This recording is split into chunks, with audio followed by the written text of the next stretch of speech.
Hey, everybody, and welcome back to the Scale with Joy Summit. I am here with Ashley LeMieux, and she is so excited to share her message with you today. Ashley, thank you so much for coming here.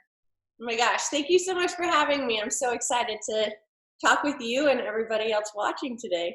Yeah, so you have an incredible story, an incredible message. If you wouldn't mind just sharing with the viewers a little bit about your background and about your upcoming book that is so amazing.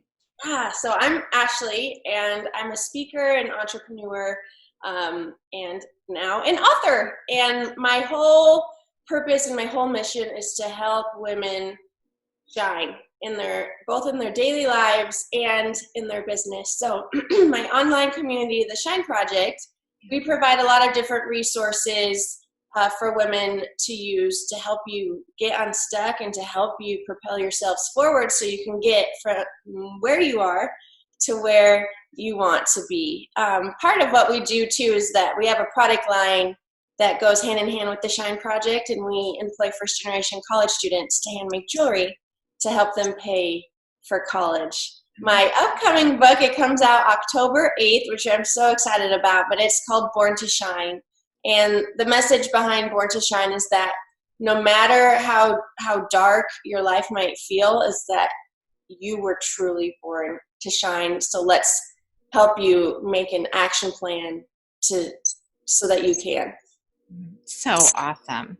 And when people are growing and scaling a business, what are some of the things that you think they kind of run into that makes them question their ability to shine? Oh man, so I've been an entrepreneur now it's been almost 8 years, and I always thought that there would be this one grand moment where I would feel like I've just arrived. Like that either we get one huge order or one huge celebrity or one huge something that just reaches, that just like catapults our company into the cosmos, and everyone knows who we are and we have all the money and everything, all the other problems just go away. Well, I've realized that moment truly doesn't ever really come. That success isn't one moment, but it's constant movement. But without knowing that at first, I think, for me and for a lot of entrepreneurs, we can start second guessing, am I really doing this right? Or is there ever really going to be a point where anyone even cares about my company? Or am I really going to be able to scale the way that I thought? Because things don't happen like, like this one-time grand explosion, but really it's constant movement forward, just decision by decision, day after day. But I think that kind of the wear and tear of what it takes to keep going day after day can start really clouding the truer message, which is that we're born to shine, and that we just need to keep sticking with it and growing. Yeah. What are some of the things that you might say to somebody who's sitting there being like, "Oh my gosh, that's me."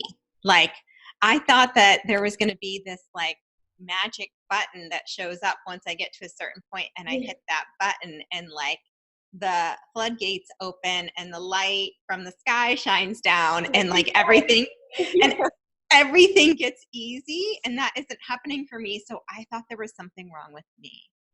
I tell you, you're doing something right. Like you, you're probably doing a lot more right than you give yourself credit for. Yes. And I think that we're the first ones to be really, really hard on ourselves, and we see other people and we think that, well, they've made it, or that they're not struggling with what I'm struggling with, or I wish I could be in their shoes. But I just want you to feel so good about where you are, because look at everything that you've had to start and build and overcome and keep pressing through to get right where you are. And I believe that our greatest opportunity and our deepest power lies in our present moment. And so if we can take everything that we've built in our past that has gotten us right here, then we can create a really strong and powerful game plan to move forward to keep getting us to where we want to be. So don't be stressed about it. I feel like probably 100% of the people watching this feels like you do. And so just instead of being upset about where you are maybe or overwhelmed, think of all the reasons that you're proud of where you are right now. Yes, yes. And I love that you said like 100% of the people watching are feeling the same way you do, because they may have gone into this video being like, well, I'm alone in this, like I'm alone in feeling this way. I'm alone in this obstacle. And you went through trauma as you were growing your business. And I think some people feel like, whereas I've had a very similar experience in business, and it's really easy to get down on yourself and stop taking care of yourself in the midst of that trauma. So how did you balance growing your business with really prioritizing that self-care? At first I didn't. You didn't? At first I didn't. And it cost me almost everything. Mm-hmm. And I got to a point where I was so depleted, you guys. I can't even put into words. If you would have seen me then and interacted in person, you would be like, are you okay? People, like my family, people would ask me all the time, are you okay? And I wasn't okay. Yeah. I allowed everything to be totally drained from me. And I gave my energy to different parts of my life and my business that just sucked it out, and there was nothing refilling me. And so it's just like someone took a vacuum to my mouth and sucked out all the good things that were inside of me until I was just like a deflated little beach ball or something. Like there was just nothing. And so learning that, came with a cost. And now I know how important it is to protect my energy, to protect my space, to protect my time, to protect my own resources. And I've had to get really intentional about creating really strong boundaries. Wow. So that I'm not being sucked dry, so that I can give my life and my company life instead of having my life drained from me in order for it to operate. I love what you're saying, because so many people are probably like, if it isn't working the way I want it to, I just throw more of myself at it, right? And I've definitely did that. Like, I'm like, I have to fix this problem. I need to keep showing up. I need to keep showing up. And as I keep showing up, like I'm losing weight, my hair's falling out. And like, my husband's like, oh my gosh, what's going on? So would you mind sharing anything specific that you do to like really create those boundaries and that space that you need to be able to give to others? Yeah. So the first thing I do is every single morning I meditate. And in my meditation, I ask myself 5 questions. But the very first question that I ask myself every single morning is, what is my intention today? Mm-hmm. And being able to set up what that is right from the beginning means that now anyone or anything else that pulls away from that intention does not get any of my attention. And because it can't. Otherwise, if I want this, usually everybody else wants this from me. And so I never reach what's mostly important. So I start there. And the other thing that I ask myself every morning is, who can I serve today? Mm. That also keeps me focused on really who I can connect with that is needing me, instead, again, of serving all the other people that want all of the other things from me, but it comes from a place of truly wanting to be of service to somebody else. And when you can serve from that place, it's not draining. It's actually fulfilling, and you're able to reciprocate with whoever you're serving. The other thing that I ask myself is, why am I worthy? Mm-hmm. Asking that question every single day. I think a lot of times, especially as entrepreneurs, we want the success and we want the reach or we want whatever, but at the end of the day, we don't necessarily believe that it will ever actually happen to us. And we don't really know what we'd even do with X amount of money or X amount of opportunities or whatever. So sometimes we almost self-sabotage ourselves because we stay in what is familiar to us with what we know how to control. And so asking myself, why am I worthy for this, allows me to just expand what mentally I feel like is even possible, and kind of get out of that realm. And then one of the other things I ask myself in the morning is, what do I need to let go of?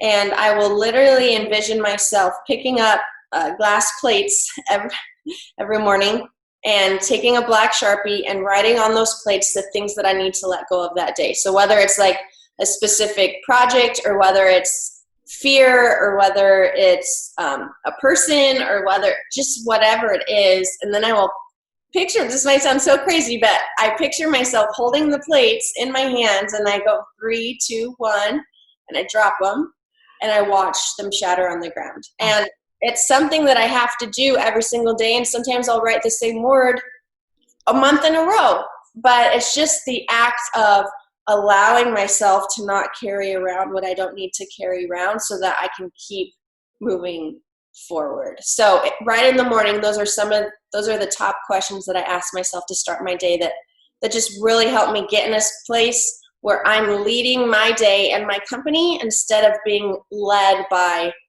everything that my company and life requires of me to do. Yes. I always say, like, when you're growing a company, it just feels like sometimes people are just pulling on your shirt every day. Like, yeah, they are. Yeah. Well, actually, I have fun shirts, so maybe it's actually really true for you. That people are pulling shirts, but probably for a good reason, right? But sometimes when you are pulling, they're pulling on your shirt, or they're like, Ashley, Laura, give me this answer. Tell me what to do. Help to solve this problem. And Yes. it can end up creating, becoming your default intention, right? So I love what you're sharing. Love what you're sharing. Like, throughout the day, how do you protect that intention? Is there anything specific that you could think about? Yeah, so one of the boundaries that I have tried to set up for myself is that I only check emails a certain amount of times throughout the day, and especially if you're checking them right in the morning, you have people that want things from you. Yeah. So you start your day on somebody else's intention and somebody else's desire to get whatever they want from you. So I try to only check my emails a certain amount of times a day. When I'm working, if there's ever a time where I feel like there is a fire that needs to be put out, or I feel like something's happening, because I'll start like just feeling the intense anxiety and things inside of the storm. I go take a walk.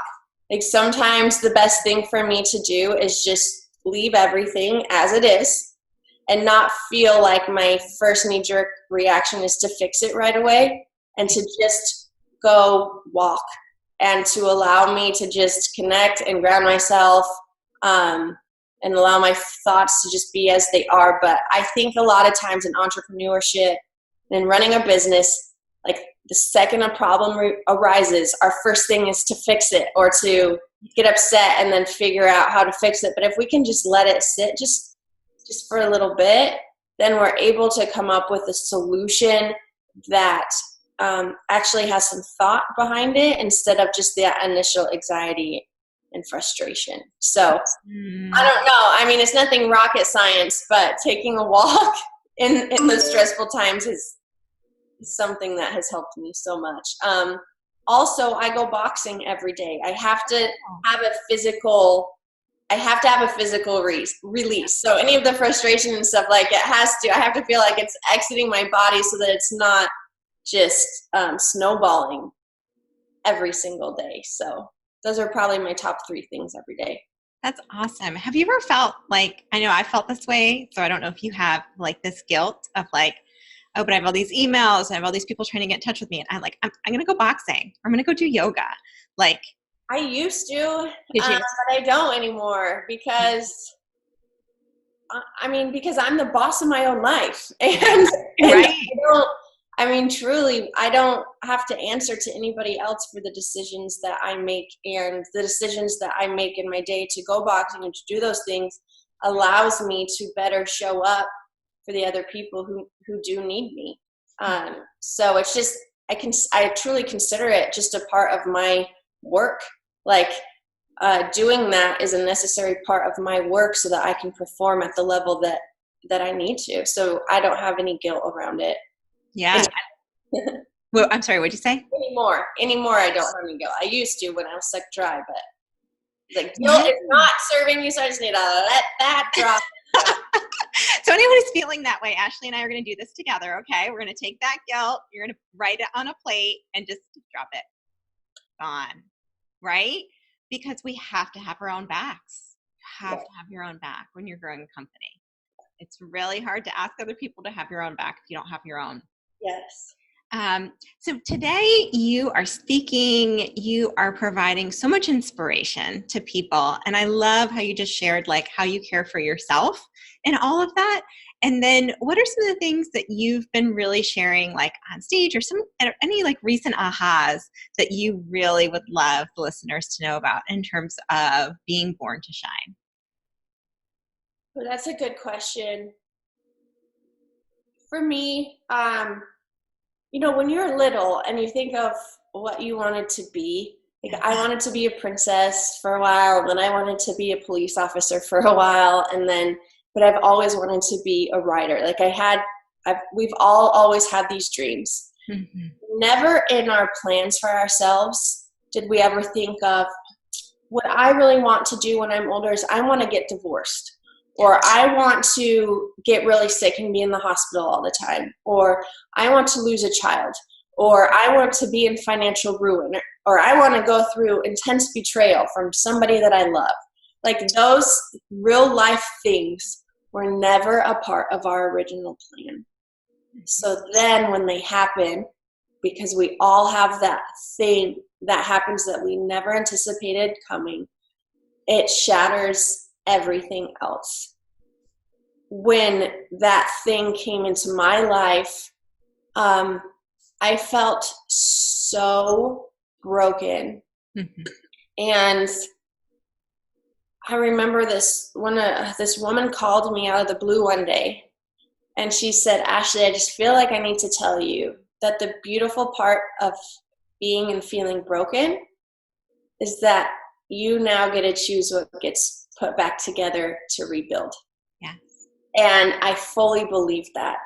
I believe that all the things that we go through can serve a greater purpose. And I know there's going to be some of you who are just like wanting to throw something at me right now, because if someone had told me that a couple of years ago, I'd been like, there's no service. There's no greater purpose for me losing my kids. Like I don't want to hear that from you.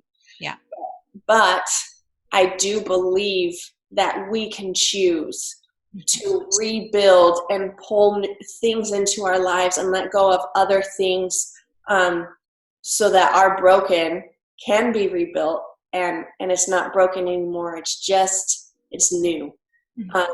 So I guess I just want to encourage you that I know that when those things come that were never in your plans, that just feel like they're going to derail you and they're never going to be over, that your life doesn't stop there, and that your story isn't over yet, and that it can still be something bright and beautiful and serve you in a way that's beyond your wildest dreams. It's so beautiful. So beautiful. Thank you for sharing that. I don't know if you've ever read the book Super Survivor. It talks a little bit about post-traumatic growth. But at the end of the book, it talks about, when things get shattered, you can't, if you try to put them back the way they were, you'll just get really frustrated and upset. But if you can think about it like a mosaic, like it goes back together and it's beautiful. It's just different. It's just different than what you were expecting, but it's still very beautiful. And I love that you just summarized that in such an amazing way. And I think for some people, they might be watching and they might not have had loss. They may not have been divorced while they were scaling, but it might be just like an employee that didn't work out the way you were thinking, right? It Or the fear or the lack of resources. I mean, there's yes, always something that you're like, this was not a part of. yeah. Yep. Yes. And when we get started, sometimes we kind of set ourselves up, right? We have that expectation that it's going to be this trajectory that's going to be the straight line up and to the right, right? With like money Right. being on this axis and time being on this axis. It's just like, oh, there, and you have this idea. And I love what you're doing is you're giving people permission for that not to be the plan. Yeah. It's okay, right? So awesome. So you have an amazing opportunity for people to pre-order their book right under this video. Oh, Right. And then also get to participate in a live event with you. Is that right? As a result of being able to pre-order that book? yes. So my book comes out, Born to Shine comes out October 8th. And you can pre-order it right below on Amazon. It's like $14. But everyone who pre-orders the book gets a complimentary live access to a live stream event that we're doing on October 7th to kick off the book. So we're doing a big event in Salt Lake City on October 7th that everyone's going to have access to. And I thought it would be so amazing to just have thousands of women come together on that one night and just show up committed to find more courage, committed to find healing, committed to say, hey, like this is hard, but now I understand that I'm not alone because we're all doing this together. So I'm super excited. Would love to have you guys join us, and you can do so just from the link below. That's so awesome. So again, anyone who pre-orders the Born to Shine will have exclusive access to this live event in October. So grab your girlfriends, your clubs, your husband. If you're in our Facebook group, I would love for everybody who's going to be part of this event to let us know in the Facebook group, and we're going to be, cheering each other on for this special night of healing, hope, and courage right from your home. So Ashley, thank you so much for being here, sharing your wisdom, just shining your light on us. And I made a little mention earlier, but this is from Ashley's shop. So if you feel like this is something that you want to wear to that live stream, I highly recommend it. I'm going to be getting on a plane today and letting everybody know that we're all born to shine in the airport. So thank you so much again for being here. And it was Thanks for having me. yeah, thank you.